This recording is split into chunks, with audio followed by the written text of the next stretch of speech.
하나님 말씀은 빌립보서 4장 14절부터 23절까지입니다.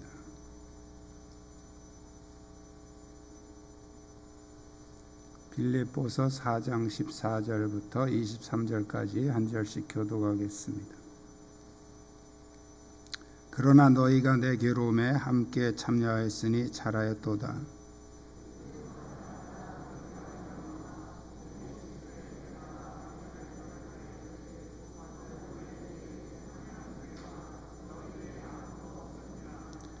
데살로니가에 있을 때에도 너희가 한 번뿐 아니라 두 번이나 나의 쓸 것을 보내었도다.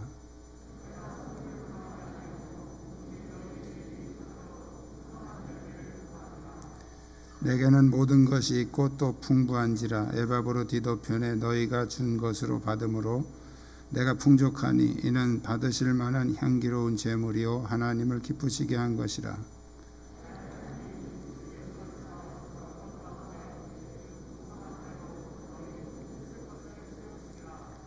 하나님 곧 우리 아버지께 세세 무궁하도록 영광을 돌릴지어다. 아멘.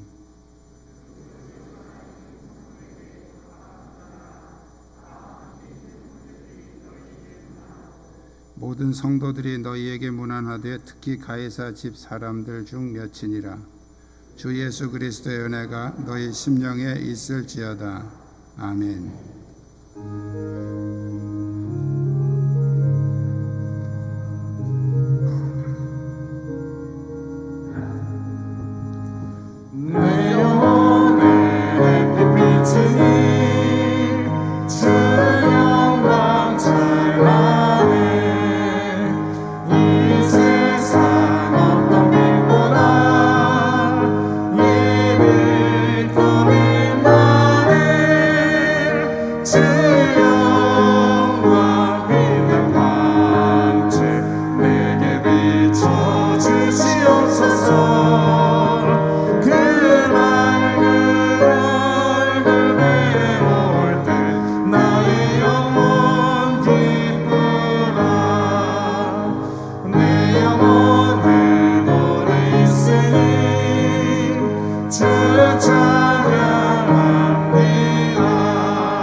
주위에 있는 분들과 서로 인사 나누시기 바랍니다.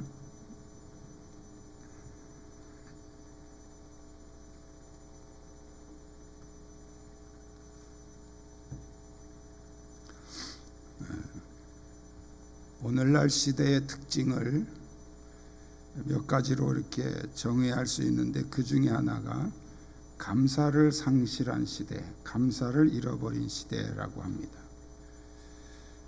여러 가지 이유가 있는데 물질적인 풍요가 주어지면서 과거에는 모두가 다 가난할 때는 그냥 정말 먹을 것만 있으면 감사하고 살았는데 지금은 이제 상대적 빈곤감 때문에 다른 사람과 비교해서 오는 빈곤감이죠. 그것 때문에 이제 여러 가지로 이렇게 감사를 잃어버리고 불평, 불만으로 가득 차고 또 이렇게 여러 가지 혜택을 받아도 더 받으려고 그러고 또 적다고 불평하고 그런 상황이 됐습니다. 여러 가지 이유가 있겠죠. 어쨌든 과거에는 사소한 것에도 이렇게 만족감과 또 행복감을 느꼈었는데 지금은 웬만한 거 가지고서는 감동을 받지 않습니다. 이런 시대를 살고 있는 우리에게 오늘 사도 바울은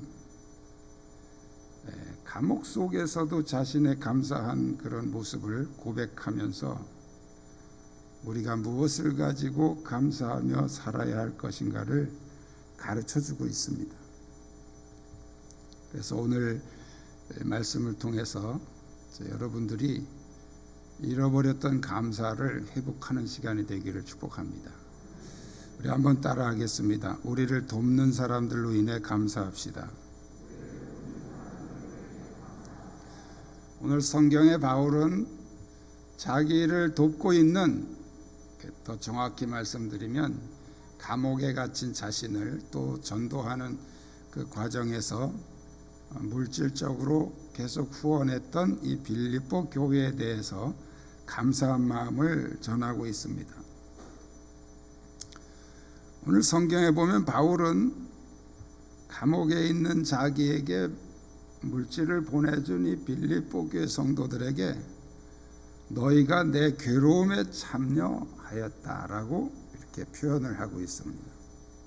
14절에 보면 그러나 너희가 내 괴로움에 함께 참여하였으니 잘하였도다.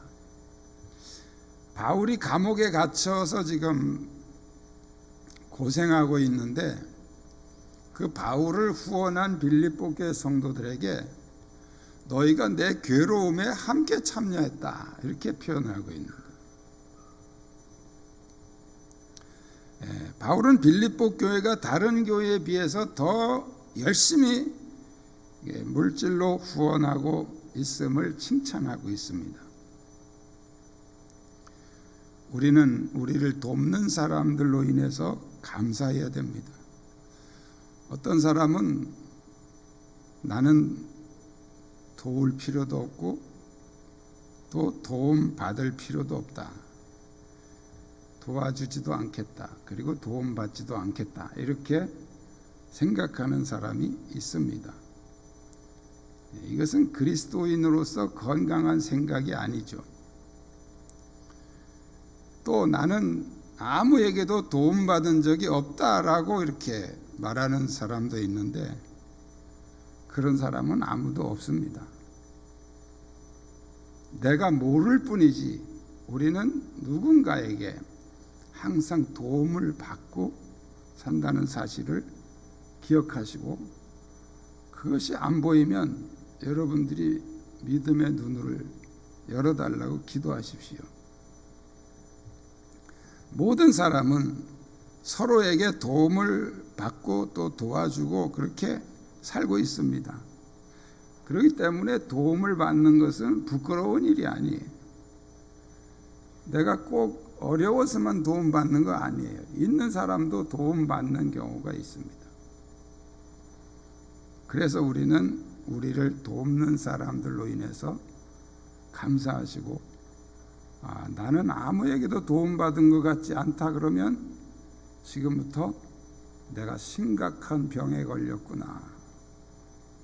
그렇게 생각하시고 기도하시면서 찾아보십시오.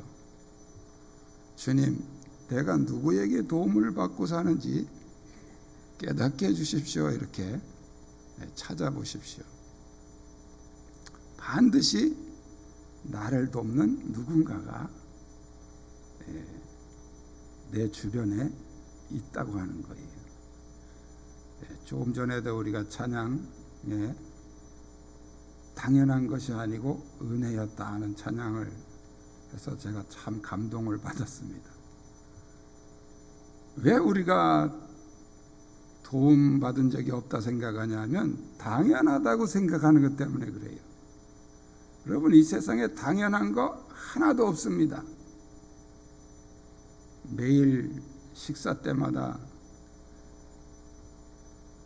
열심히 밥을 해주는 아내, 그거 당연합니까? 절대로 당연한 거 아니에요. 밖에 나가서 열심히 가족을 위해서 돈을 버는 남편, 그거 당연합니까? 당연한 게 아니에요. 그러니까 당연하다고 생각하면 감사할 게 하나도 없어요.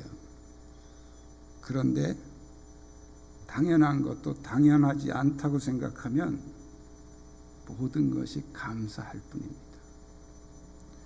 나를 돕는 사람이 아무도 없다? 그거는 내가 당연하다고 생각하는 게 너무 많아서 그런 거예요. 오늘부터 여러분이 그걸 찾아보시기 바랍니다. 나는 누구에게 도움을 받고 사는가? 그러면 여러분 주변에 나를 도와주는 사람들이 많다는 사실을 깨닫게 되고 또 감사하게 될 줄로 믿습니다. 두 번째는 따라합니다. 남을 도울 수 있음을 감사합시다.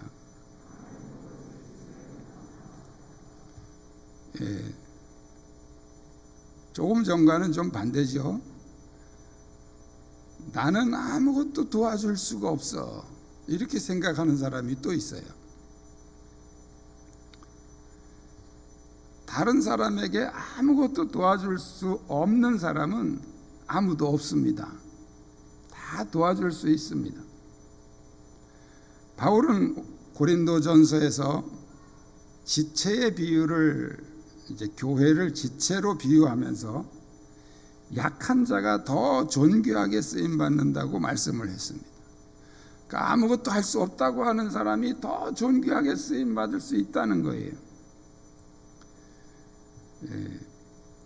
바울이 전도할 때는 물론 많은 사람들이 그에게 도와주었지만 또 바울이 감옥에 있다고 해서 아무도 도울 수 없는 건 아니라는 거죠.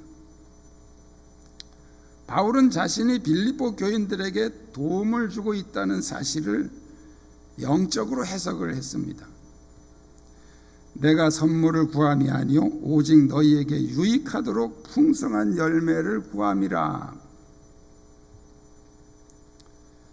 바울이 빌립보 교회 성도들에게 내가 너희들이 보내는 그 후원금이 부담스럽다, 이제 그만 보내라, 이렇게 말하지 않았어요. 너희들이 그 보내는 거 그게 그냥 나한테 보내는 걸로 끝나는 게 아니다. 다시 너희들에게 풍성한 열매로 돌아간다. 우리나라 정서에서는 좀 낯뜨거운 얘기예요. 나한테 잘하면 다 너희들 복 받을 거야. 우리나라 정서로는 조금 낯간지러운 소리죠. 그러나 바울은 이것을 지금 영적으로 해석하고 있는 거예요. 그러면서 그들이 계속해서 보낼 것을 지금 칭찬하고 권장하고 있는 거죠. 그 이유는 그들의 행동이 더 풍성한 열매로 그들에게 돌아간다는 그런 믿음의 확신이 있기 때문입니다. 오늘 17절에 너희에게 유익하도록 하기 위함이다. 여기 너희에게 유익하도록 하는 이 표현은 상거래 용어라고 합니다. 빌립보 교인들이 바울에게 보내는 그 선물은 마치 투자자들이 그 투자한 그 원금에 대해서 배당금이 각 사람에게 돌아가는 것처럼 정확하게 돌아간다, 이런 개념으로 쓴 말이라고 해요. 육안으로 보면 빌립보 교인들이 바울을 돕고 있지만, 또 영안으로 보면 바울도 빌립보 교인들을 돕고 있다는 거예요. 이것은 서로 돕는 거죠.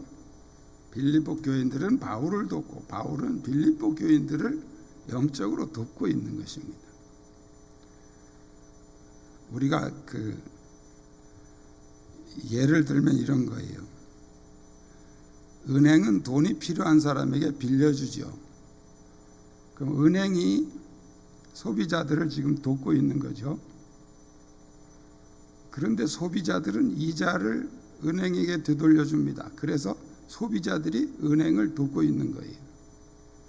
이것은 누가 누구를 돕는다고 말할 수 없는 거예요. 서로 돕고 있는 거예요. 인간관계에서 건강한 관계는 바로 이런 겁니다. 남에게 전혀 도움을 받지 않으려는 사람과 또 절대로 남을 도와주기 싫어하는 그런 사람들은 인격적인 문제가 있는 사람들이죠. 건강한 사람은 기쁨으로 줄 수 있고 기쁨으로 받을 수 있습니다. 그게 건강한 사람이에요. 남을 도울 수 있는 일은 기쁘고 감사한 일이죠. 하나님을 알지 못하는 사람들도 이렇게 많이 베풀면 복을 받는다는 그런 사상을 가지고 있습니다. 예수님은 마태복음 7장 12절에서 남에게 대접을 받고자 하는 대로 너희도 남을 대접하라, 이렇게 말씀을 하십니다. 갈라디아 6장에서 심은 대로 거둔다는 그 말씀에는 우리가 남을 도와준 만큼 또 우리에게 되돌아온다는 것을, 보상을 받는다는 것을 말씀하고 있죠. 문제는 우리가 축복이라는 개념을 너무 이 물질적인 기준에서만 생각을 하면 계산이 잘 안 맞을 때가 많습니다. 우리가 남을 도와줄 때는 우리가 이미 보이지 않는 기쁨이라는 선물을 되받아 가지고 간다는 걸 기억하십시오. 남을 도와줄 때 기분 나빠하면서 도와주는 사람이 있습니까? 없죠. 기분 나빠하는 사람은 아예 도와주지도 않죠. 근데 이게 도와주는 사람은 이 기쁨을 알아요. 다른 사람에게 베풀어 주면서 그 기쁨을 안단 말이에요. 그러면 우리가 베풀 때 내가 이렇게 해줬으니까 저쪽에서 나에게 이렇게 해주겠지 하는 기대를 하면 그것은 도와주는 것도 아니고 또 기쁨이 없어집니다. 그래서 예수님이 뭐라고 말씀하십니까? 아무것도 갚을 길이 없는 사람에게 베풀어 주라는 거예요. 그거는 돌아올 것을 계산하지 말고 하라는 거죠. 그럴 때 우리에게는 기쁨이라는 선물을 우리가 받아 가지고 가는 거예요. 할렐루야. 우리가 남에게 도움을 받는 것도 기쁘고 감사하지만 또 남을 도울 때 우리 안에 기쁨과 감사가 있는 것입니다. 여러분이 감사가 없다면 오늘부터 내가 누구를 도와야 할까 열심히 찾아보십시오. 그리고 사람들을 도울 때 우리 안에 감사와 기쁨이 회복될 줄로 믿습니다. 세 번째는 따라하겠습니다. 모든 것을 공급하시는 하나님으로 인해 감사합시다. 좀 길다 싶으면 주보를 살짝 컨닝하시면서 하시면 됩니다. 주보에 다 나와 있으니까요. 우리의 물질적인 필요는 대부분 사람들을 통해서 채워지죠. 오직 자기 힘만으로 돈을 벌 수 있는 사람은 없습니다. 내가 열심히 일해서 벌었는데 무슨 소리야 이렇게 말할지 모르지만, 자, 여러분이 회사에 지금 들어가서 회사를 다니고 있다고 한다면 내가 열심히 회사 다녔으니까 내가 한 달에 월급을 받고 이렇게 내가 돈을 벌 수 있는 거지 라고 생각하지만, 누군가가 그 회사를 만들어 놓지 않았으면 여러분은 그 회사 다닐 수 없는 거예요. 농사 내 혼자 열심히 농사 지어서 내가 다 얻은 소득이다 이렇게 말하지만, 여러분 농사 혼자 힘으로 질 수 있습니까? 여러분들이 비료도 다 만들어요? 농약도 다 만들어요? 씨앗도 다 만들어요? 아니잖아요. 누군가가 그런 걸 제공해 준단 말이에요. 그래서 내가 이렇게 일을 할 수 있고 또 소득을 얻을 수가 있는 거죠. 장사를 해도요, 내가 다 버는 거다. 아니에요. 사가는 사람들이 있어야 내가 장사가 되는 것이지, 아무도 안 사가면 어떻게 장사가 됩니까? 누군가가 제품을 만들어줘야 내가 그걸 또 받아서 장사를 하는 거지, 내가 다 만들어서 팝니까? 아니잖아요. 그러니까 우리는 내 혼자 힘으로 했다 이런 말하는 건 정말 모르는 사람들이 하는 소리예요. 우리는 다 서로 돕고 도우면서 그렇게 살아가는 것입니다. 그것이 바로 우리가 세상 사는 원리입니다. 내 혼자의 힘으로 뭐 한 것 같지만 내 혼자 힘으로 할 수 있는 건 아무것도 없어요.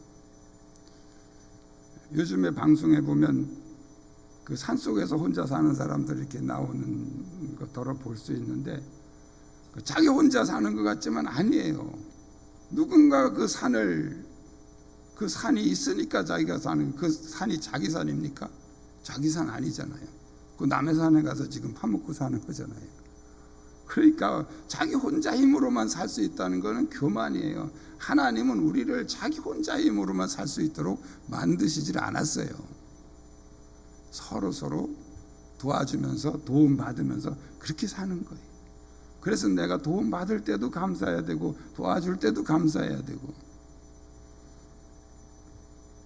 그런데 궁극적으로는 하나님이 그렇게 사람들을 통해서 나에게 채워주신다는 거예요. 바울은 지금 그걸 감사하고 있는 겁니다. 빌립보 교인들이 나에게 후원해 준 것도 감사하지만, 그렇게 좋은 교회를 나에게 붙여주신 것도 하나님의 은혜라는 거예요. 그래서 결국은 그 하나님의 은혜에 감사하고 있는 거죠. 바울은 이렇게 생각합니다. 결국 하나님께서 다 하신다. 빌립보 교회가 나에게 보내주지 않으면 또 어떤 다른 교회에서 누군가를 통해서 보내주실 것이다. 단지 지금 나를 도울 수 있도록 하나님이 빌립보 교회를 붙여주신 것이다. 그러니까 여러분이 누구를 도울 때도 그렇고 도움받을 때도 마찬가지예요. 하나님께서 지금 나를 통해서 누군가에게 필요를 채워주라고 하나님이 나에게 이런 감동을 주셨고 이런 은혜를 주셨다. 이걸 감사해야 되고, 또 반대로는 하나님이 누군가를 통해서 나에게 이렇게 도와주도록 하나님이 붙여주셨다. 이렇게 감사해야 됩니다.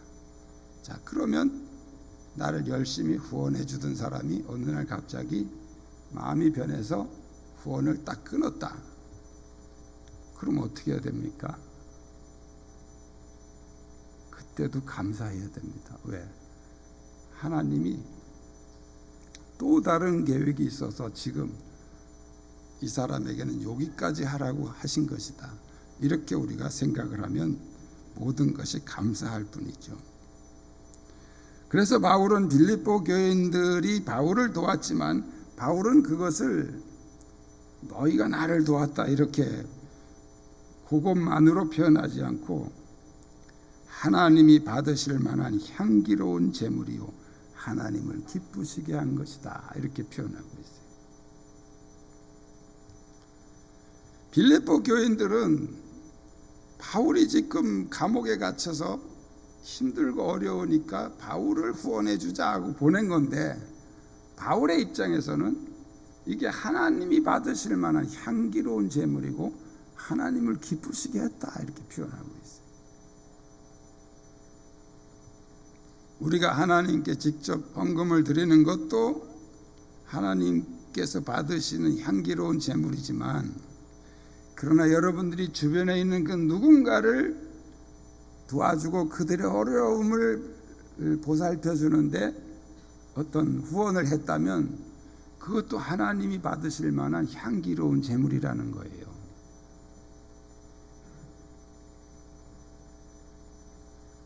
그래서 모든 것이 하나님의 은혜라고 우리는 해석할 수 있는 거죠. 그래서 바울은 빌립보 교회 성도들이 보낸 그 제물도 감사했지만 그들을 통해서 역사하신 그 하나님께 궁극적인 감사를 드리고 있다는 거예요. 그래서 이 하나님의 관점에서 이렇게 보면 빌립보 교인들이 나를 후원해 줄 때도 감사하지만 그들의 후원이 끊어졌을 때도 나를 향한 하나님의 섭리에서 중단된 것일 수 있기 때문에 감사할 수 있다는 거죠. 그래야 우리는 범사에 감사가 되는 겁니다. 나를 후원할 땐 감사하고 후원 안 해줄 때는 왜 또 안 해? 왜 변심했어? 삐졌나? 뭐 이러고 상처받으면 안 된단 말이죠. 아, 하나님이 그만 보내라고 하셨구나, 이렇게 우리가 하나님의 관점에서 좀 생각을 해보자는 거죠.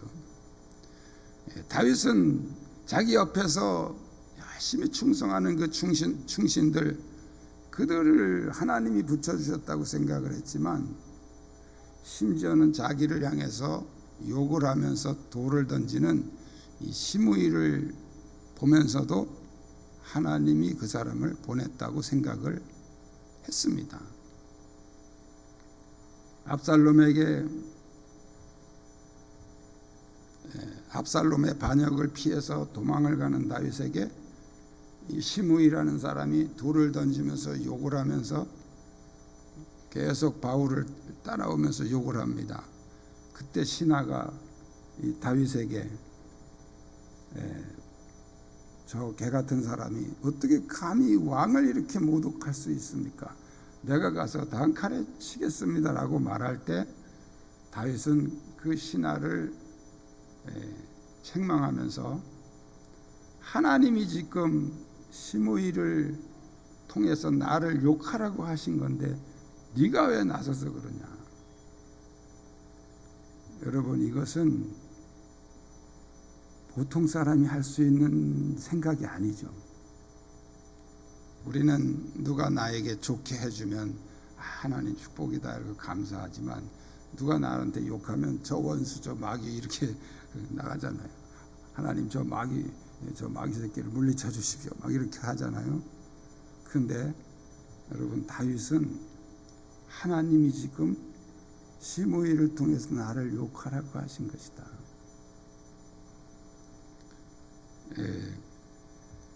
오늘 본문에서도 본문의 바울도 하나님께서 빌립보 교회 성도들을 통해서 나를 후원하라고 하신 것이다.